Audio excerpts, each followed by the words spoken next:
Bienvenue dans un nouvel épisode les amis. Dans cet épisode on va parler principalement de prise de muscle. On va parler du volume adéquat à faire pour maintenir ou alors prendre de la masse musculaire. On va parler des supersets, on va parler des temps de repos et je vais vous donner toutes les informations qui sont pertinentes. Mais avant toute chose, on doit commencer par les news de la semaine. Alors on a les news qui ne sont pas forcément liées au sport, les trucs un peu drôles, les nouveautés qui sont apparues, et on a des news également fitness, justement une étude que je dois mentionner et un cas précis avec ma blessure au genou. J'ai eu des questions là-dessus également, donc je vais y répondre. Commençons directement par la première news de la semaine. On a les élections présidentielles aux États-Unis. Alors pour ceux qui ne suivent pas les élections présidentielles aux États-Unis, je sais pas comment vous faites parce qu'il faut être dans une grotte. Les élections présidentielles aux États-Unis, c'est littéralement une série américaine.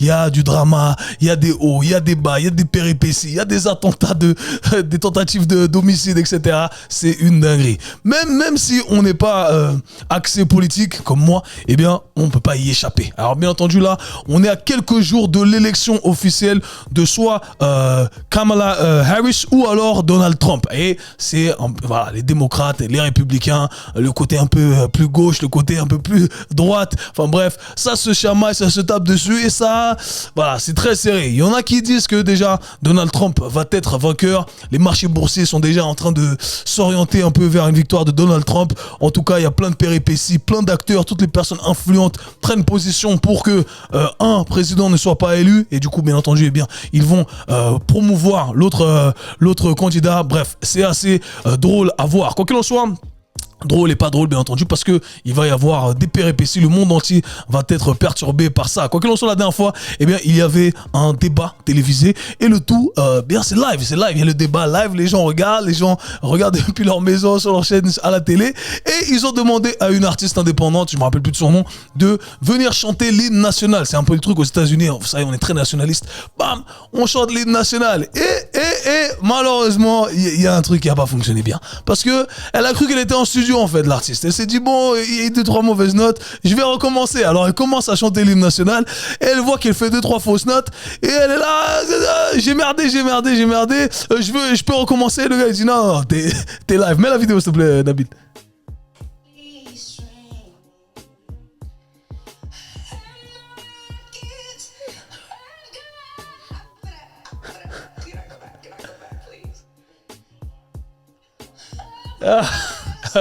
Pause. Ah, je pleure à chaque fois, je l'ai regardé 20 fois. Elle chante, elle monte dans les notes, dans les temps. I fucked it up, can I go back please? Elle dit, no, you live. Elle se rend compte en fait, je suis live. Ouais. T'as merdé devant la terre entière, la terre entière, copine. Bref, c'est assez drôle encore une fois, des péripéties en plus.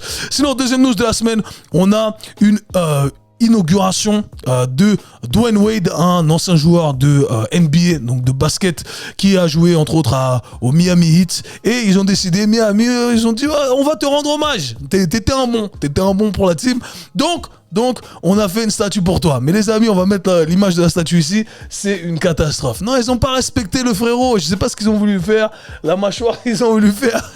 Non, le gars, en plus il a un bon look, Dwayne Wade, normalement. Mais faites une belle statue 2024, je sais pas ce qu'ils ont lu, ils ont cherché à faire avec une mâchoire astronomique. Bref, c'est assez drôle à voir, ça se voit qu'il était pas content, mais t'es là, durant l'inauguration, t'es obligé de faire style, c'est bien, oui, mais merci. Bon, il a quand même lancé un petit pic là, c'est qui ce gars? Je pense qu'il voulait dire, mais qu'est-ce que vous avez fait les mecs? Vous avez déconné, effectivement, vous avez déconné, 2024. On dirait c'est mon fils qui a fait la statue. Les gars, il faut pas déconner. Sinon, dernière news ici, on a Kalen Walker, ce qui est un sprinter universitaire qui a couru le 40-yard dash. Donc le 40-yard dash, c'est un test du combine de NFL, donc les joueurs de foot américains. Il y a plusieurs tests à passer et du coup il a passé l'un de ces tests durant la mi-temps d'un match de football américain et il a explosé le record. Il a couru le 40-yard dash en 4,15 alors que le record était de 4,21. Si on met la vidéo ici là, vous allez voir, c'est assez impressionnant. Le gars il court.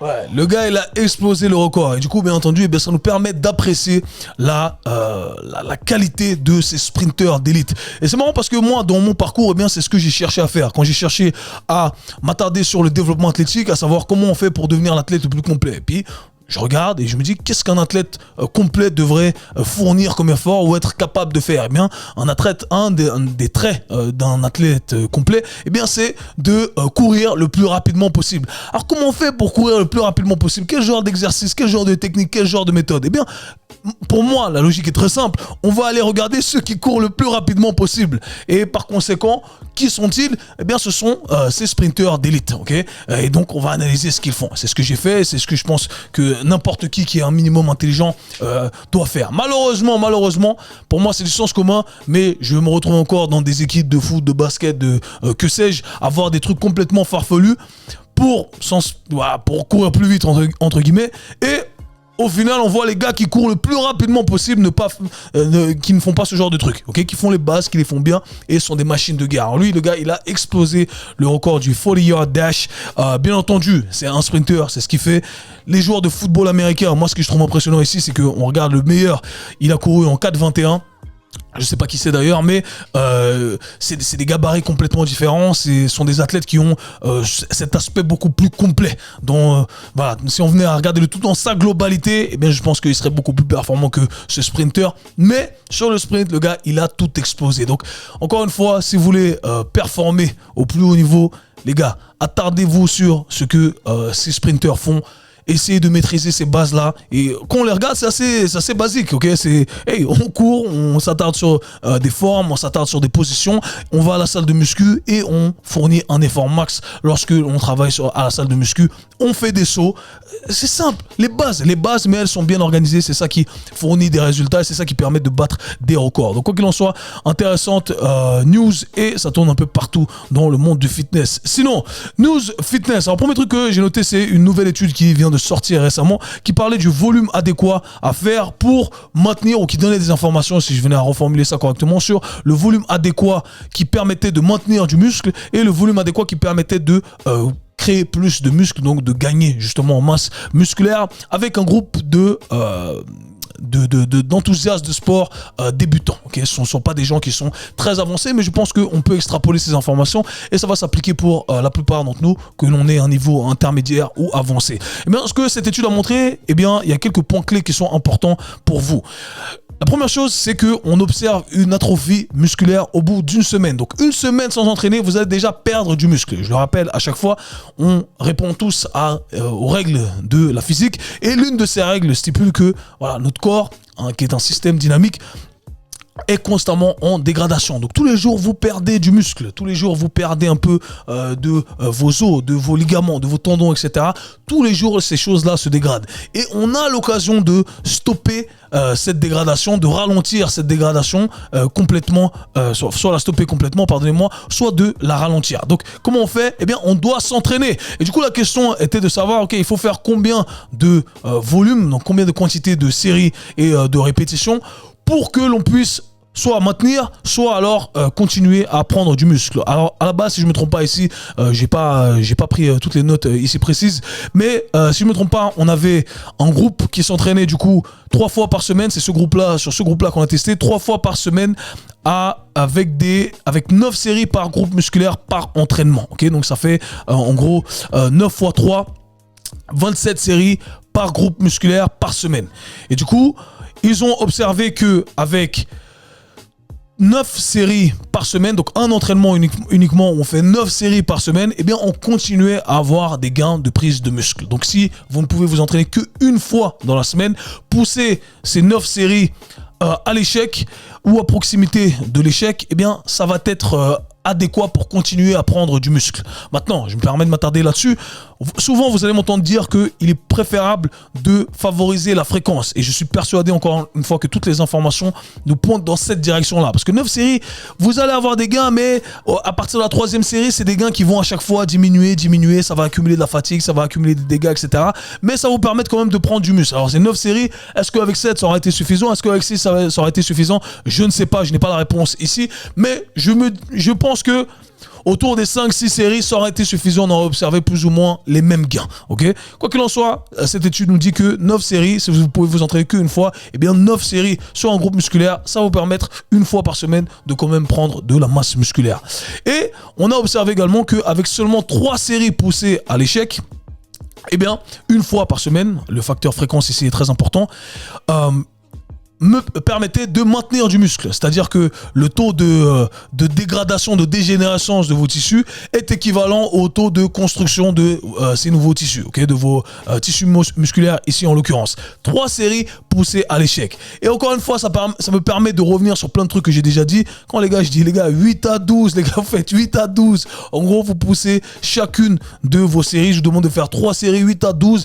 Ces 3 séries, vous les poussez à l'échec, les amis. Arrêtez de pleurer, non, mais je sais pas quoi. Non, 3 séries, vous pouvez les pousser à l'échec facile. Ce que vous ne voulez pas faire, selon moi, c'est faire plein de séries et toutes pousser à l'échec. D'accord? Donc, vous voyez que ça vient confirmer un peu tout ce que je dis jusqu'à maintenant. Si vous voulez maintenir la masse musculaire, au moins, essayez de vous entraîner une fois par semaine par groupe musculaire. 3 séries poussées à fond. Ça peut être court et efficace, soit sous forme d'un entraînement de 1 heure où vous visez différents groupes musculaires, ou alors des mini-entraînements de 20 minutes ici et là. Et je crois que j'ai pas fini avec le point que je voulais mentionner auparavant. Quand je parlais de favoriser la fréquence, bien entendu, on aura plus de gains, encore une fois, selon moi, si on venait à diviser toutes ces séries-là plusieurs fois dans la semaine. Au lieu de faire 9 séries par groupe musculaire en une séance, eh bien, je pense qu'on aura plus de gains à faire 3 fois un jour et 3 fois deuxième jour. Et là, voilà, je pense qu'on optimiserait le tout. Quoi qu'il en soit, c'est intéressant de connaître ces informations, de savoir qu'avec 3 séries poussées à l'échec, ça vous permet au moins de maintenir de la masse musculaire. Sinon, deuxième news sur laquelle je voulais revenir, c'est que j'ai posté récemment en réel où j'ai marqué une petite croix et les petits vues, vous savez, où on dit c'est faux, ça c'est juste. Et c'est pas trop mon style d'habitude, parce que souvent on essaie de vous donner ces exercices ou ces positions qui sont justes ou fausses en se basant sur des règles arbitraires de la biomécanique. Vos experts qui disent oui, non, il faut pas placer les coudes comme ça quand tu fais des développés couchés ou comme ça quand tu fais des bicep curls, etc. Et souvent c'est très faux. Mais mon but n'a pas été d'illustrer ça. Alors ce que j'ai fait, c'est que dans ce réel-là, j'ai montré des mouvements compensatoires qui ont lieu sur certains exercices. Et ce que j'ai montré ici était, je prends le réel ici, je ne me rappelle même plus carrément, je l'ai là. Ouais, j'avais un squat où en fait on descend tout en bas, enfin quand on veut descendre tout en bas, on arrondit le dos. En gros, l'idée c'était pour le premier exercice, de montrer que si tu surélèves tes talons, et bien tout d'un coup tu arrives à descendre tout en bas. Ce que j'ai voulu illustrer, c'est que peu importe votre volonté de bien vouloir faire l'exercice, peu importe à quel point on vous a bien coaché sur l'exercice, si vous avez des limitations articulaires, vous n'allez pas avoir la capacité de faire l'exercice correctement indépendamment de votre bonne volonté et du programme parfait et du coach parfait à côté de vous. Personne ne pourra vous sortir de vos limitations articulaires si vous en avez. Et c'est ce que j'ai voulu illustrer. C'était pas en disant oui, ne fais pas le mouvement comme ça parce que c'est faux. Il y en a qui m'ont dit oui, mais qui fait les mouvements comme ça par volonté? Non, c'est pas par volonté justement, c'est ce que j'ai voulu expliquer. Vous créez des compensations. Ça sort de votre volonté parce que vous avez des limitations articulaires. Le deuxième exemple que j'ai donné ici, je crois que c'était le deadlift. Souvent le deadlift, on voit les gens qui descendent tout en bas en deadlift et qui arrondissent à fond la partie lombaire. Alors ça ne va pas rentrer dans le débat, est-ce que c'est bien, est-ce que c'est pas bien, c'est pas ce qui est recherché dans un deadlift, ok? Si vous faites un Jefferson curl, très bien. Mais le but du deadlift, c'est d'isoler au maximum la chaîne postérieure, les muscles fessiers, les ischio-jambiers, etc. Et vous voulez par conséquent trouver une position qui vous permet d'isoler ça au maximum, ok? C'est pour ça qu'on fait un exercice. Un exercice, c'est fait pour filtrer la stimulation qui va être placée sur certains tissus. Et pourquoi? Eh bien, cette compensation a lieu parce qu'on n'a pas assez de flexibilité, de mobilité, appelez ça comme vous le voulez ici dans ce cas-là, le terme flexibilité peut être adéquat, pour se mettre dans une position où on étire complètement sa chaîne postérieure en gardant l'intégrité de sa colonne vertébrale, en attrapant la barre tout en bas. Alors qu'est-ce qu'on doit faire si on n'est pas assez flexible? Eh bien, on doit surélever la charge et on arrive tout d'un coup à garder cette intégrité au niveau de la colonne vertébrale et se focaliser sur les tissus que l'on devrait solliciter. Donc vous voyez que c'est pas une question de volonté. Si vous avez la chaîne postérieure qui est super tendue, vos ischio-jambiers qui sont super tendus, je m'en fiche de à quel point je vais bien coacher votre deadlift. Vous ramenez le champion du monde du coaching de deadlift, eh bien vous allez quand même lever la charge avec le bas du dos qui est arrondi. Pourquoi? Parce que c'est une limitation articulaire que vous ne pouvez pas résoudre en un claquement de doigts et certainement pas avec un indice, 2 indices ou 3 indices qui vont être donnés. Voilà, c'est tout ce que vous voulez garder en tête, très important ici. Je sais pas s'il a été bien communiqué, bien perçu, mais en gros c'est ça. C'était pas vous qui contrôlez ça. Adaptez l'exercice. Trouvez des façons de contourner vos limitations articulaires. Si pour un squat, vous n'arrivez pas à descendre tout en bas à cause de la mobilité de vos chevilles, eh bien, enlevez cette limitation en surélevant vos talons. Et là, vous allez pouvoir descendre tout en bas éventuellement, ok? S'il n'y a pas d'autres limitations, bien entendu. Pareil ici pour le deadlift, surélevez votre charge. Pour les mouvements de presse militaire, donc tout ce qui va être overhead press, pareil, si vous cambrez votre dos, c'est pas une question de volonté, si votre épaule est limitée, vous ne pouvez pas la ramener à 180 degrés, eh bien, le seul moyen de ramener vos haltères au-dessus de votre tête, c'est de cambrer votre bas du dos. Et par conséquent, là, on commence à placer une charge sur votre bas du dos, alors que le bas du dos ne devrait pas être sollicité à ce moment-là. Et si je venais à vous demander de garder votre dos tout le temps droit, eh bien, vos haltères vont être mises vers l'avant. Et c'est impossible, par conséquent, de bien les tenir et bien performer le mouvement. Qu'est-ce qu'on fait?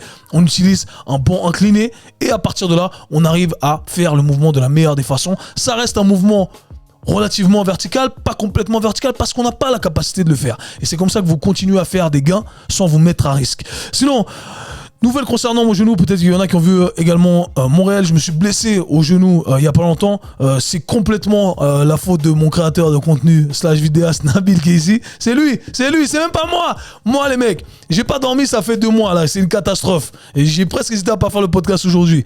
Et le gars il me dit non ok, ils vont filmer. Et moi j'ai de l'ego, je suis comme vous les amis, je suis un peu bête. Et je me dis bon on va filmer, j'ai dormi 2 heures cette nuit, vas-y je fais le front squat et je me suis pas chauffé, j'ai fait 2-3 sauts et j'ai mis une charge relativement lourde sur un front squat sur 5-6 reps, 120 kg et je descends tac, je fais 3. Je me dis j'en profite, allez, pendant que je fais vite le montage, c'est mon entraînement vu que de toute façon je suis éclaté, je me suis pas entraîné, ça fait des semaines. Allez, je fais le truc. Mais malheureusement j'ai laissé un genou. Et je vous avoue les amis, j'avais très mal au genou. Je me suis dit là, j'ai un truc sérieux. J'ai hésité à aller voir un médecin pour que j'aille faire un IRM, mais j'ai pas de médecin. Par la grâce du Tout-Puissant et par le bien-être, voilà, que on prend soin de notre bien-être. J'ai pas de médecin. Je paye pour nous en Suisse, pour ceux qui sont pas familiers, eh bien on paye une assurance maladie qui coûte extrêmement cher et qui est obligatoire. Et moi, je paye ça depuis toujours et en tout cas, depuis toujours, et j'ai pas de médecin. Je me rappelle pas de la dernière fois. La dernière fois que j'ai vu mon médecin, je devais avoir 12 ans. Donc tout se passe bien, on est content. Mais là, j'ai hésité, j'avais peur, je vous avoue, j'avais peur. Mais, je connais mon savoir. Et donc, pas de panique. J'avais peur dans le sens où je me suis dit, je voulais continuer à m'entraîner, mais je dois entamer la rééducation de mon genou. Et j'ai pris les choses en main.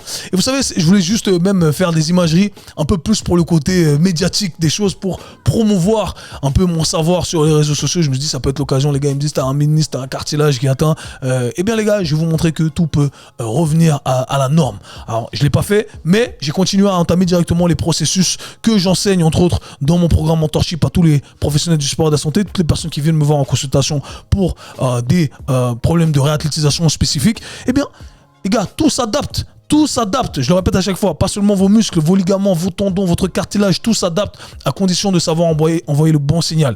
Eh bien, je vous avoue qu'au début, j'avais du mal à marcher. Je pouvais pas plier mon genou. C'était très douloureux. Et pas de panique, j'ai appliqué progressivement les choses et me voici 2 semaines après. Hier, j'ai fait des sprints encore une fois. Dimanche, j'ai fait des sprints. Je sais que je peux pas changer brusquement de direction pour l'instant, mais dans quelques jours, dans quelques semaines, eh bien, je vais revenir. Alors, qu'est-ce que j'ai fait? J'ai appliqué tout ce que je vous enseigne dans le Kesu Show podcast en surface et en profondeur, tout ce que j'enseigne dans mes formations, dans mes programmes Bulletproof, etc. Je fais ce que je dis ce que je fais. Et là, je retourne en 2 semaines. Les gars, je pouvais même pas marcher et là, je continue à faire mon sport. Et c'est marrant parce qu'il y en a qui m'ont dit, ouais, mais si ça va mieux aussi vite, c'est que c'était pas grave. Non, c'est pas ça le raisonnement. Tout est relatif encore une fois au point de départ. C'était grave parce que pendant quelques jours j'arrivais pas à marcher, j'avais mal, j'arrivais pas à plier, j'avais pas les fonctions de mon genou. Et par contre, j'ai fait le nécessaire directement. Et ça montre que si vous faites le nécessaire directement, eh bien vous pouvez avoir de grands résultats. Et c'est ce que je vous souhaite. Et c'est pour ça que je partage ces informations. Vous êtes le seul à pouvoir vous guérir. Parce que ce signal-là qu'on doit envoyer pour remodeler ces tissus, il faut le faire le plus régulièrement possible. Tout le temps, je mobilisais mon genou. C'est pas 2 fois par semaine. Non, c'est 40 fois par jour que je dois faire des petits trucs. Un petit truc répété 40 fois, 50 fois par jour. Et ça revient très rapidement. Encore une fois, tout est relatif. Il y a plusieurs paramètres à prendre en considération. Mais croyez-moi les amis, encore une fois, une expérience de plus dans mon historique de blessures qui montre que, hey, pas de panique, on sait quoi faire. Bien entendu, si mon genou était complètement parti, je serais allé à l'hôpital pour une opération. Mais même après l'opération, les mêmes principes auraient été appliqués. et c'est ce que j'explique à chaque fois. Il n'y a pas de secret. Donc si vous voulez en apprendre plus, les gars, Shameless Plug, inscrivez-vous à mon programme Mentorship pour tous les professionnels du sport et de la santé. Sinon, à mes programmes Bulletproof, il y a toujours une phase 0 où je vous explique ça dans les grandes lignes et ça peut aider 80-85% des cas. Maintenant, la seule question que j'ai choisie ici parce qu'on est limité un peu dans le temps. Salut Kevin, j'entends beaucoup de discours différents sur le temps de repos. Certains disent qu'il faut minimiser le minimiser pour maximiser les dégâts musculaires.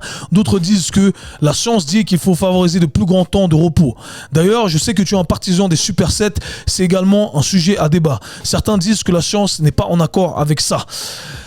Pourrais-tu nous éclairer sur ces sujets? Alors, merci pour la question. Je trouvais que c'était une très bonne question. Différents sujets que j'ai abordés plusieurs fois. Et vous savez que quand j'aborde différents sujets plusieurs fois, je me pose toujours la question, est-ce qu'il y a des nouveautés? Est-ce qu'il y a des nouveaux cas que j'ai rencontrés? Est-ce qu'il y a des nouvelles études, etc. Et là, je viens encore une fois avec confiance en étant confortable dans la réponse que je vais vous donner. Alors, le temps de repos, la première question qu'il faut se poser, c'est... est-ce que c'est important? Est-ce que ça ne l'est pas?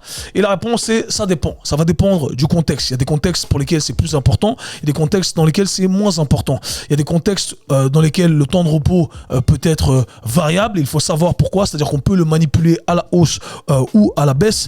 Et il y a des fois où il faut être plus ou moins strict pour savoir également sur quel système on veut travailler. Donc, je vais essayer de réfléchir en même temps à haute voix ici avec vous. Commençons par la compréhension de la science de l'exercice basée sur l'intensité. Okay? Quand vous travaillez avec des intensités élevées, lorsque c'est quantifiable, on va parler ici de charges, okay? Donc des charges qui sont lourdes, des poids, des kilos qui sont élevés en relation à votre maximum, le fameux 1RM d'un exercice, en parlant concrètement ici, lorsque vous faites un back squat et que votre max est à 100 kg, et bien lorsque vous travaillez avec du 95 kg, 90 kg, okay, 90-95 kg, et bien c'est une intensité qui est élevée. Et pour répéter ces efforts qui sont élevés, on va s'accorder à dire que c'est tout ce qui est au-dessus de 85% de votre 1RM, et bien on doit prendre des temps de repos qui sont relativement longs pour pouvoir répéter le même effort, d'accord? Et ça, c'est très important, d'accord? Vous voulez vous reposer assez de temps pour que l'on puisse justement recycler ces molécules d'énergie qui vont nous permettre de fournir le même effort. Maintenant, quand c'est des charges externes, eh bien, vous allez très vite le sentir. Vous allez faire votre back squat, vous faites votre 2 RM, okay, 2 reps. Vous êtes fatigué, vous dites hey, je prends une minute de pause ou 45 secondes, je repars. Et vous n'allez pas voir. Vous n'allez même pas réussir à faire une répétition. Ça va pas marcher. Okay? Maintenant, là où ça devient un peu plus tricky, c'est lorsque vous utilisez des intensités qui sont élevées avec des marqueurs subjectifs. Je pense par exemple à des sauts. Je pense par exemple à des sprints. Eh bien, ce qui va se passer, c'est que vous allez pouvoir exécuter l'exercice, vous allez pouvoir continuer à sauter, mais la production de force, malgré le fait que vous y mettiez toute la volonté du monde, eh bien, elle va diminuer. Okay? Parce que vous n'allez plus avoir accès à cette capacité à décharger la plus grande magnitude d'énergie durant les prochaines séries si vous ne prenez pas assez de temps de repos. Et ce qui va se passer, c'est que quand vous travaillez avec ces exercices-là, eh bien, vous cherchez à développer des qualités bien précises. La puissance, la force max, la vitesse. Et ces qualités-là bien précises, eh bien, on doit respecter certains paramètres pour les développer, qui est d'accumuler un certain volume avec ces intensités élevées. Et par conséquent, si on ne prend pas assez de temps de repos, ou un temps de repos adéquat, parce que assez c'est très vague ici encore une fois, eh bien, on ne va pas pouvoir décharger ces intensités élevées et par conséquent stimuler ces qualités athlétiques que l'on aimerait développer et donc on ne va pas pouvoir les développer. On va transformer le tout en du conditionnement, en du cardio. Là, ouais, vous faites du cardio. Le facteur limitant ne devient plus votre capacité. En gros, ce n'est pas que vous n'auriez pas la capacité de produire un maximum de force. C'est juste que, bam, vous êtes essoufflé et vous n'avez plus accès à ces intensités élevées. Parce que ce qui devient le facteur limitant, là, c'est hey, j'ai plus de cardio, j'arrive plus à réoxygéner mes tissus musculaires et à recycler par conséquent ces molécules d'énergie. Je vous fais un résumé très rapide ici. Et du coup, je transforme le tout en cardio. Donc, encore une fois, vous divaguez complètement du but initial. Donc dans ce contexte-là, vous voulez prendre des temps de repos qui sont conséquents, qui vont vous permettre de refournir les efforts élevés et vous devez apprendre à vous arrêter là où c'est adéquat pour pouvoir justement répéter ces efforts en étant loin de la fatigue, de cette fatigue qui est cardiovasculaire aussi, de cette limitation cardiovasculaire qui commence à s'installer. Je suis parti un peu dans tous les sens, mais j'espère que ça a du sens ici. Maintenant, quand vous faites de la musculation un peu basique, type prise de muscle, je chasse le pump, etc. Là, c'est là où ça devient un peu complexe parfois. Ce que vous voulez faire, c'est vous dire que, encore une fois, si votre but c'est la prise de masse musculaire, vous voulez que le facteur limitant soit votre incapacité à recruter ces tissus que vous entraînez pour une répétition de plus. D'accord? C'est ce qu'on appelle l'échec musculaire. Et non pas votre, encore une fois, système cardiovasculaire et respiratoire. Ce que j'entends par là, en parlant français concrètement, vous faites votre série de squats ou développé couché, et là, vous n'arrivez plus à faire de répétitions en plus parce que vous êtes essoufflé. Ok? Il y a un truc de faux. J'aimerais ne plus réussir à faire la prochaine rep parce que mes muscles, j'arrive plus à générer de la tension. Et là, je sais que je suis en train d'envoyer le bon signal. Donc ça, c'est un facteur qui est clé, qui doit être pris en considération. Donc la règle d'or quand on fait de la musculation, c'est les gars, repartez sur la prochaine série quand vous n'êtes plus essoufflé. C'est une bonne règle, ok? Ceux qui ont un bon système cardiovasculaire, entraînés, vont pouvoir partir plus rapidement que ceux qui ont un système cardiovasculaire moins entraîné. C'est très important ce point-là, parce qu'on va revenir dessus après avec les supersets. Maintenant, il y a certains contextes, encore une fois, dans lesquels le temps de repos peut être diminué. Je pense ici aux méthodes d'intensification, comme ils appellent ça en français, où on va faire des rest pause ou alors des drop sets, où on ramène une série à l'échec. Et ensuite, ce qui va se passer, c'est qu'on va prendre 15 secondes de pause. On va soit diminuer le poids, soit garder le même poids. Ça va dépendre si on fait un rest pause ou un drop set. Et ensuite, on va continuer à faire 2-3 répétitions. Ce qu'on arrive à rentrer jusqu'à ce qu'on n'arrive plus. On pause. On prend encore une fois 15 secondes de pause. Et on repart 2, 3, 4 répétitions. Ce qu'on arrive jusqu'à ce qu'on n'arrive plus à faire le nombre de répétitions données. Dans ce cas-là, encore une fois, la règle d'or, on ne respecte pas le temps de repos, mais on utilise une méthodologie précise, prouvée, vraie, qui nous permet d'augmenter notre masse musculaire. Et encore une fois, le facteur clé, c'est que le bon système est entraîné et que non pas un autre système devienne un facteur limitant. Si vous sentez que vous êtes trop essoufflé, c'est ça qui vous empêche de faire les prochaines répétitions, c'est que, les gars, éventuellement, il y a un problème à ce niveau-là. Maintenant, le temps de repos peut être diminué dans d'autres contextes où ça devient important justement de le réduire. Et là, je dirais que c'est lorsqu'on fait du conditionnement. Dans certains contextes, on veut garder un temps de repos bien précis, plus bas parfois que le temps de travail.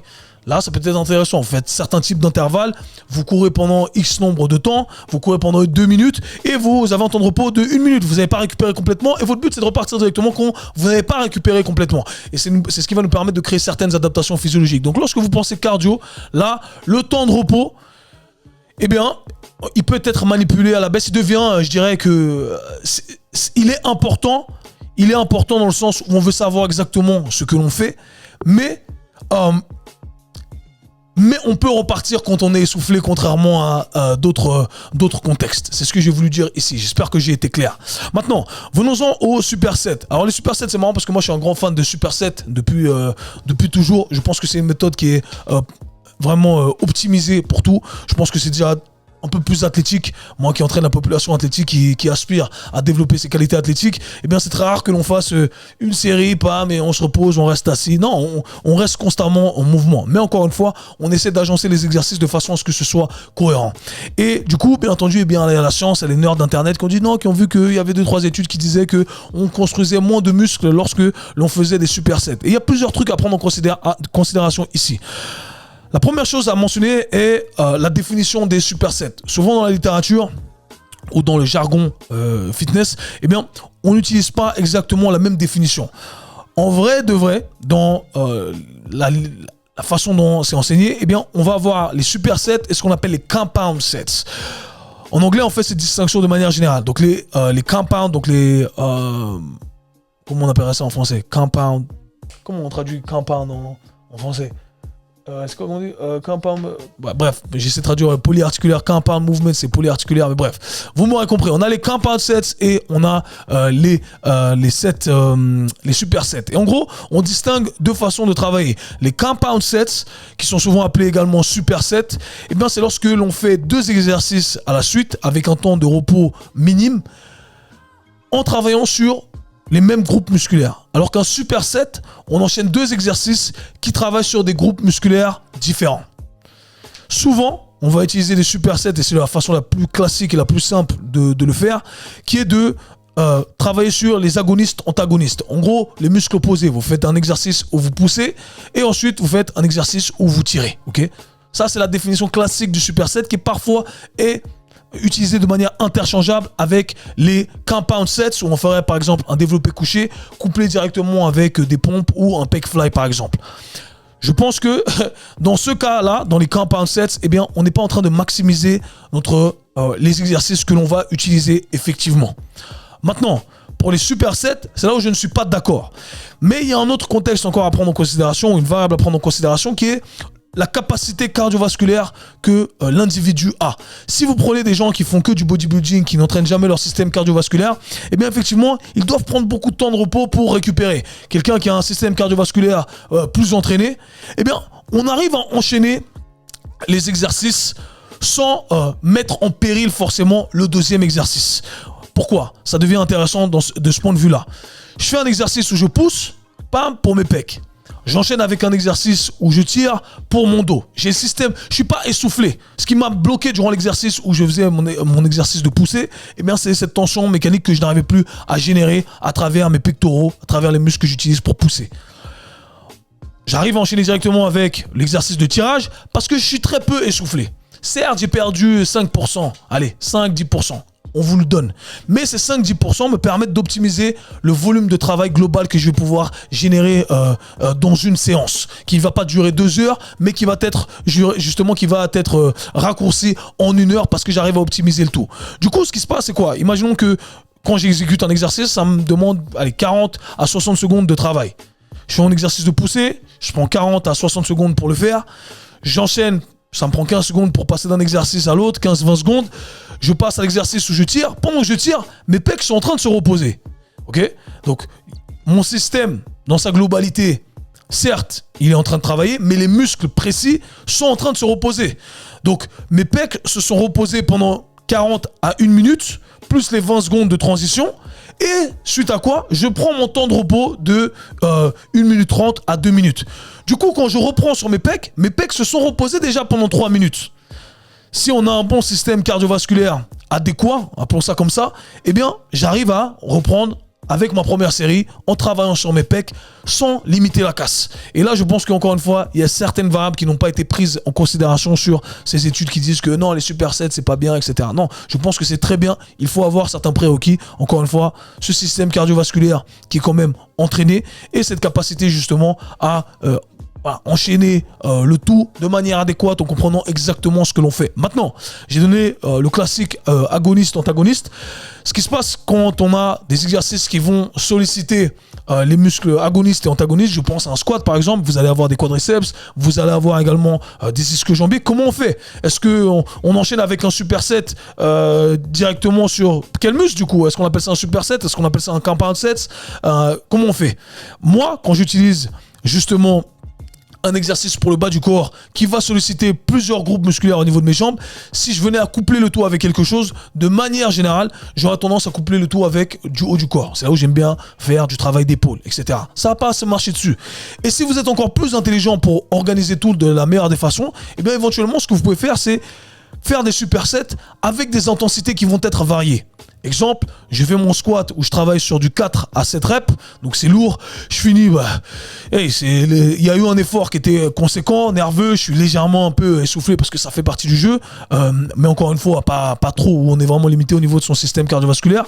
Et qu'est-ce que je vais faire? Je vais utiliser un exercice pour mes épaules, où voilà, je peux travailler avec des répétitions élevées, l'intensité est basse, je sais que je peux me concentrer sur le mouvement, ça va pas porter préjudice à ma prochaine série de squats où là je dois travailler avec des intensités élevées. Donc vous l'aurez compris, il y a mille et une façons d'organiser le tout, mais il faut que ce soit cohérent et il faut adapter le tout en fonction du contexte. Si j'ai maintenant quelqu'un qui a un système cardiovasculaire qui est dans les pâquerettes, alors c'est clair que je vais pas enchaîner les supersets super compliqués, d'accord? 2 groupes musculaires qui vont s'enchaîner, non. D'accord? C'est une question d'adaptation de l'individu face à l'individu. Donc j'espère que ça aura du sens ici pour vous, que ça vous permettra d'améliorer votre organisation des temps de repos. Encore une fois, soyez pas strict avec les temps de repos, même dans mes programmes, quand je vous dis prenez 60 à 90 secondes ou 90 secondes à 120 secondes, eh bien c'est flexible, c'est pas très strict tout ça. Vous pouvez rajouter 20 secondes, même avec mes clients, mes athlètes, je dis hey, comment tu sens? Et non, on prend 20 secondes de plus, on prend 30 secondes de plus. Parce que c'est pas ce qui est important. Ce qui est important, c'est de performer de la meilleure des façons l'exercice au moment où on doit exécuter l'exercice. Donc j'espère que vous aurez compris tout ça et que vous aurez pris des notes. Les amis, sinon il reste encore quelques places pour les inscriptions de mon programme Mentorship. Profitez-en, je crois qu'il reste 5, 6 places à l'heure actuelle. Ça part très vite. On commence le premier lundi du mois de janvier 2025. C'est maintenant. Don't trembler. Nous on se voit /parle très bientôt. Peace. C'était le K-Swiss Show. Si vous avez apprécié le podcast, abonnez-vous, partagez-le avec vos amis. À très bientôt. Peace.